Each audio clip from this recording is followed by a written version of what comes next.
BJP నేత బండి సంజయ్ సంచలన వ్యాఖ్యలు చేశారు. కేసీఆర్ కుటుంబ సభ్యులతో సహా మాజీ మంత్రులు, బీఆర్ఎస్ మాజీ ఎమ్మెల్యేల పాస్పోర్టులు సీజ్ చేయాలని కాంగ్రెస్ ప్రభుత్వానికి విజ్ఞప్తి చేశారు. బీఆర్ఎస్ పాలనలో దోపిడీ జరిగిందని, అక్రమంగా సంపాదించిన ఆస్తులను ప్రభుత్వం స్వాధీనం చేసుకోవాలని డిమాండ్ చేశారు.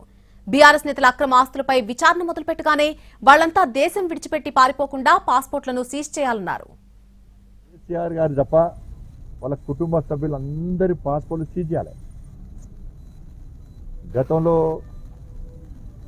ఉన్నటువంటి ఇప్పుడు ఓడిపోయినటువంటి మాజీ శాసనసభ్యులు కానీ మాజీ మంత్రుల యొక్క పాస్పోర్ట్ కూడా సీజ్ చేయాలి, స్వాధీనం చేసుకోవాలి.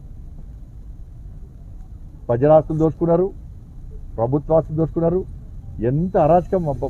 అంటే రేవంత్ రెడ్డి గారు నమ్మకం ఉంది, పక్కా ఈ పాస్పోర్ట్లను సీజ్ చేయించండి దయచేసి, లేకుంటే దొంగలు పారిపోతారు. వీళ్ళు బిల్లా మొత్తం మూటమని జరుపుకున్నారు. ఎక్కడ విచారణ ప్రారంభిస్తే తొందర దేశం వేరే దేశాల్లో మారిపోయే ప్రమాదం ఉంది. వీళ్ళు అక్రమంగా సంపాదించిన ఆస్తులను స్వాధీనం చేసుకోవాలి. ముందుగా వాళ్ళు పారిపోకుండా వాళ్ళ పాస్పోర్ట్లు మాత్రం స్వాధీనం చేసుకోవాలి. పాస్పోర్ట్లను